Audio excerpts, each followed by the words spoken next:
Hello everyone, welcome to my safe place. I hope तुम्ही सगळे मजेत असाल. पसारा पडलेला आहे. आज दुपारी ब्लॉग चालू करते.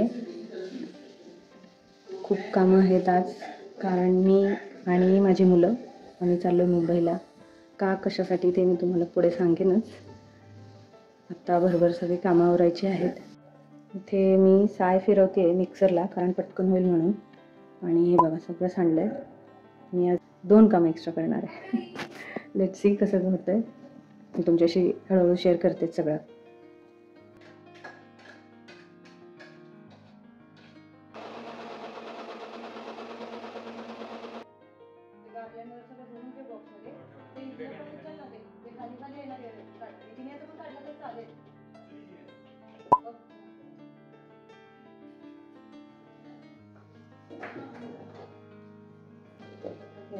लोणी निघाले ॲक्च्युली 2 आठवड्याचं आहे.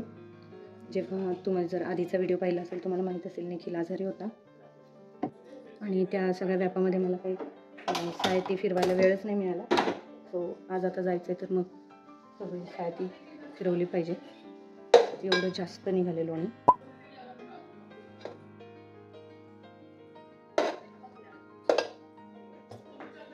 आता हे होत आहे तोपर्यंत मी भांडी घासून घेणार आहे. डिशवॉशरला लावली असती पण त्याला खूप वेळ लागेल आणि मला आता संध्याकाळचा स्वयंपाक पण लवकर करायचा आहे, त्यामुळे मग भांडी लागतील आणि मग मी हातानेच वॉश करणार आहे भांडी. हे बघा, हे असं कांद्याचा पाला ते आपण जे टाकून देतो ते मी असं पाण्यात घालून ठेवते की मग त्यानंतर मग 2-3 दिवस ठेवून मग त्याला दुसऱ्या साध्या पाण्यात डायल्यूट करून झाडांना घालायचं. खूप छान औषध आहे हे झाडांसाठीचं. सो हे मी 2-3 दिवसापूर्वी घालून ठेवलेलं. आता त्याचा छान रंग उतरला आहे पूर्ण. आता मी ते पाल्यासकट सगळंच ते झाडांच्या कुंड्यांमध्ये वगैरे घालणार आहे. आता तुम्ही म्हणाल की एवढी भांडी कुठली, अजून स्वयंपाक व्हायचा होता. तर स्वयंपाक होता संध्याकाळचा करायचा होता. ही भांडी आहेत सकाळच्या स्वयंपाकाची. सकाळी नॉनव्हेज बनलेलं घरी, प्लस मग मी साय पण फिरवलेली मिक्सरला त्याची भांडी, आणि निखिल नॉनव्हेज खाणार नव्हता आजारी असल्यामुळे, सो मग त्याला व्हेज बनलेलं, अशी सगळ्यांची भांडी आणि नॉनव्हेज बरंच बनलेलं की आत्ता पुरून संध्याकाळी सगळी खाऊन उद्या सकाळी पण क्षितिच्या पप्पांसाठी ते राहणार होतं. तर मग एवढं बनलेलं, त्यामुळे मग जास्तीची भांडी. फ्रीजमधला एक्स्ट्रा जो सामान आपण ठेवतो तर त्याची पण सगळी मला भांडी काढून घ्यायची होती, त्यामुळे मग जास्तीची भांडी ही पडली होती.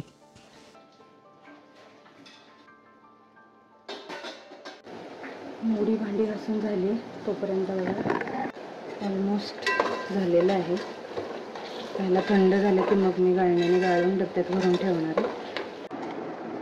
थोडी चिंच भिजत घालते. वडीची पानं भरपूर आली. मुंबईहून परत येईपर्यंत ती सगळी खराब होऊन जातील, त्यामुळे मग थोड्याशा वड्या करून घेऊन जाणार आहे मुंबईला. इकडे पण क्षितिजचे पप्पा येणार नाही आहेत, त्यांच्यासाठी पण थोडंसं ठेवेन. चिंचेचा पोळ त्यात घातला की ते आपल्याला वडी खाल्यानंतर कधी कधी घशामध्ये खवखवतं, तर ते होत नाही. त्यासाठी वडीमध्ये नेहमी चिंच घालायची. हे मी आता भिजत घालते.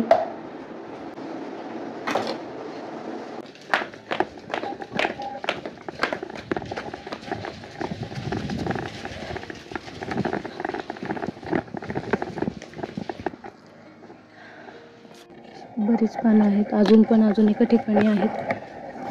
पाठीमागे मी येईपर्यंत ती सगळी खराबच होऊन जाणार.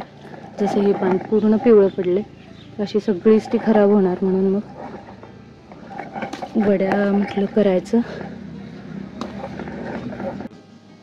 मोसंबीचं झाड आहे आमचं आणि ही मोसंबी लागली, पिकत आली ती आता.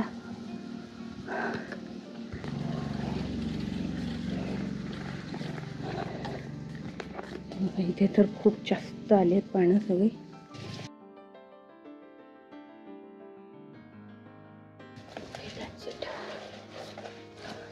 स्वच्छ मी धुणार आहे. गडबडीमध्ये काही भांडच नाही घेतलं.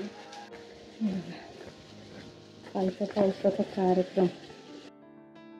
इथे मी सगळ्या पानांच्या शिरा काढून घेतल्या व्यवस्थित आणि त्यांना त्या ट्रेमध्येच पाण्यामध्ये बुडवून ठेवलं बराच वेळ.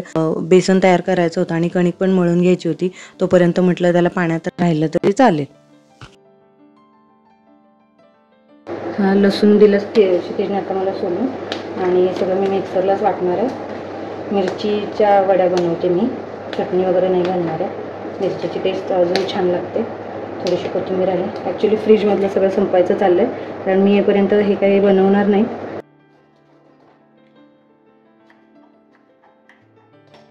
या मसाल्यासोबतच मी अख्खे धणे, जिरे, थोडासा ओवा आणि बडीशोप घालून ते बारीक करून घेतलेलं मिक्सरला.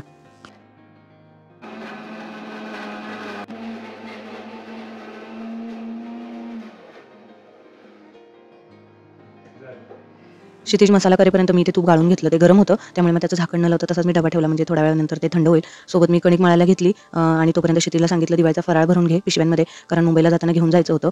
सो इथे मी थोडंसं बघा माझ्या मुलांबद्दल बोलेल. मला आवडेल बोलायला की मला मुलगी नाही आहे, 2 मुलंच आहेत. But I am really proud of them, because की मुलगी पण जेवढं करणार नाही ना तेवढी कामं माझी मुलं करतात. अगदी किचनपासून तुम्ही कोणतेही काम सांगा ते करतात. क्षितिजचं मला खूप जास्तीत जास्त हेल्प होते तसं म्हणायला गेलं तर. निखिलचं काय आता तो आजारी आहे, त्यामुळे आम्ही त्याला जास्त काही काम सांगितलं नव्हतं, पण त्याने तरी कपडे वाळवलेली, घड्या घालून ठेवलेल्या, दिवाळीची जी काही सजावट होती ती पण त्याने बऱ्यापैकी लावून काढायला मदत केलेली क्षितिजला. पण क्षितिजची अदरवाईज सुद्धा मला खूप जास्त हेल्प होते. आणि जेव्हापासून माझी मुलं लहान होती तेव्हापासूनच मी माझ्या प्रत्येक कामासोबत त्यांना घ्यायचे, की त्यांना ते कधी मी विचारतो त्यांच्या मनाला शिव दिला नाही की हे काम मुलीचं, हे काम मुलाचं. त्यामुळे मग त्यांना ती इक्वॅलिटीचा अर्थ त्यांना कळाला ना. आज त्याचा फायदा होतोय मला 100%, की कोणतेही काम जर सांगितलं तर माझी मुलं असं म्हणत नाहीत की हे काम मला का सांगितलंस, मी का करू. आपल्याकडे सोकॉल सोसायटीमध्ये जे टॅबू बनलाय की मुलीचं काम मुलाचं काम, तर ते माझी मुलं कधीही सुद्धा मनात विचार आणत नाहीत. बरेच ठिकाणी असं होतं की आई किचनमध्ये काम करते, वडील टेबलवर पाय ठेवून टीव्ही पाहत आहेत. तर मला तेच चित्र मोडायचं होतं आणि माझ्या मुलांपर्यंत ते पोहोचवायचं होतं की तुम्हीही सगळं शिकायला पाहिजे, कारण नोकरीनिमित्त, कामानिमित्त जेव्हा ते बाहेर जातील तर तेव्हा त्यांना मला हे येत नाही म्हणून उपाशी राहावं लागलं, मॅगी खावी लागली किंवा बाहेरचं खावं लागलं,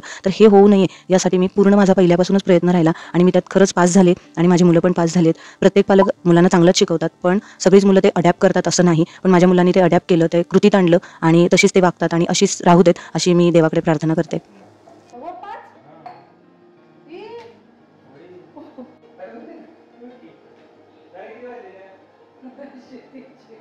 तुला टाइम कळत नाही, 4:30 वाजले, 4:15 म्हणला. मला कळायचं बंद झालं. मी सगळ्या चपात्या करून घेतल्या, वडी पण शिजलेली, ती थंड करायला ठेवली आणि इथे मी भाकऱ्या करत होते क्षितिजच्या पप्पांसाठी.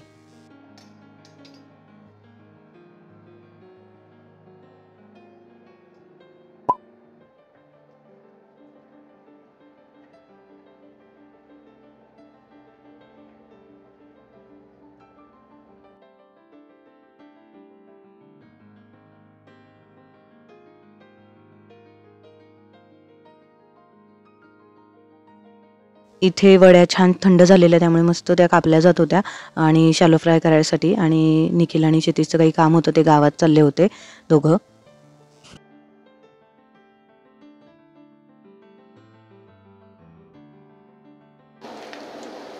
आपण जसं नेहमी रोल करून ज्या वड्या करतो त्याच्यापेक्षा असं हे सोपं पण वाटतं आणि दिसायला पण छान वाटतात. एकदम मस्त त्याला पदर सुटलेले असतात वड्यांना आणि काहीतरी थोडंसं वेगळं. सो अशा थोड्याशा शॅलो फ्राय मी करून घेणार आहे, कमी गॅसवरच असं थोडा वेळ. ह्या सगळ्या चपात्या करून घेतल्यात मी, खाण्यासाठी पण आणि घेऊन जाण्यासाठी पण. आणि जसं मी आधी सांगितलं क्षितिजचे पप्पा येणार नाही आहेत, तर त्यांच्यासाठी ह्या भाकऱ्या करून ठेवल्यात. ते अगदी शिळी भाकरीसुद्धा आवडीने खातात, काहीतरी आमटी वगैरे असं करून घेऊ शकतात आणि खातात. हो, असं हे करून घेतलं. ह्यातल्या सगळ्यांना खाण्यासाठी होऊन आणि राहिलेल्या मी घेऊन जाते सोबत, की गाडी जेवायला थांबते तेव्हा मुलं मग खातात. सो अशी बाकीची तयारी झालेली आहे. सगळी ऑलमोस्ट सगळी भांडी घासून झालेली आहे. बेसिन अजून फक्त घासायचं राहिलं, कारण अजून जेवणाची म्हणजे जेवेल कोणतं त्याची भांडी राहणार आहेत, म्हणून मग ते नंतरच घासेल. आणि त्याला ठेवलं आणि त्या अगदी कमी गॅसवरच भाजायला लागतात, भरभर भाजून चालणार नाही त्याला. गॅस फास्ट करून खूप मंद आचेवरच त्या चांगल्या कुरकुरीत भाजल्या जातात, अदरवाईज त्या भाजत नाही. सो हे होईपर्यंत अजून माझं काहीच आवरलेलं नाही आहे. सो बऱ्यापैकी सगळं आवरलं आहे, अजून थोडंफार पसारा आहे, थोडं झाडलोट वगैरे करायचे. आणि मी मगाशी तुम्हाला सांगितलं नाही की मी मुंबईला का चालले. तर मुंबईला यासाठी चालले की माझी आई, भाऊ आणि माझ्या सगळ्या बहिणी, त्यांची मुलं सगळे मुंबईला राहतात आणि मी इकडे एकटी आहे गावी साताऱ्याला, कराडमध्ये. सो त्यामुळे मग मी भाऊबीजसाठी दरवर्षी जात असते. एवढेच फक्त वर्षातून एकदा 8 ते 10 दिवस मला मिळतात मुंबईला जाण्यासाठी.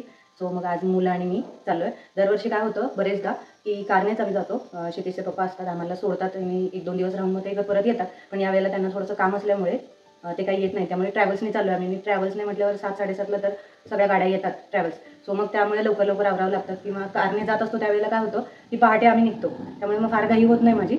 आणि भरपूर सामान जेवढा पाहिजे तेवढा घेऊ शकतो. तो आता तसं नाही आहे, अजून मी माझं काहीच आवरलं नाही आहे, बॅगसुद्धा भरली नाही आहे. सो आता इथलं झालं आहे आणि फक्त आता मुलांना आलं की एकच काम सांगणार आहे की तेवढी भांडी पुसून रॅकला लावायला. तशा मी माझं आवरते आणि थोड्या वेळाने भेटते तुम्हाला. बाय.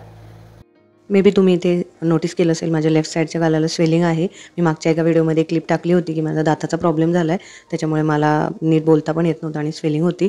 पण या सगळ्या व्यापात काही मी स्वतःकडे लक्ष द्यायला वेळच नाही. असो, इथे मी सगळं किचन वगैरे सगळं साफसफाई करून झाली. देवाला दिवाबत्ती करून नमस्कार करून निघाले, कारण मग ट्रॅव्हल्स आली होती आणि ते फोन येत होते त्यांना.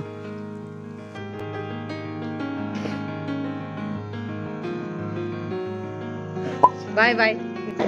झालं बरं का पाणी थोडं थोडंसं घातलंय मी मगाशी भरपूर.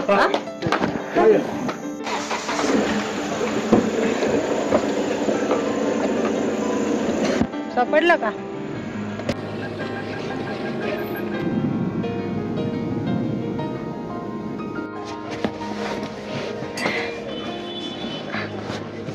बसते का दुसरी? पडेल रे तिकडे. सो फायनली मी चालली आहे आईकडे. वर्षातून फक्त हा एकच चान्स मला मिळत असतो, अदरवाईज असं जाणं होतच नाही. पण माहेरी जाणे ही भावनाच काहीतरी वेगळी आहे, नाही का? आजच्या व्लॉगमध्ये एवढंच. अजून मग बरेच व्हिडिओ आहेत शूट करून ठेवलेले आहे, पण सेम प्रॉब्लेम होतो आहे फोनचा, स्टोरेजचा. मला एडिटिंग करता येत नाही आहे, तरी पण मी प्रयत्न करते आहे. थोडा जरी व्हिडिओ आवडला असेल तर प्लीज लाईक करा. नवीन असाल तर चॅनलला सबस्क्राईब करा. भेटते तुम्हाला एका नवीन व्हिडिओसोबत. Until then take care, bye.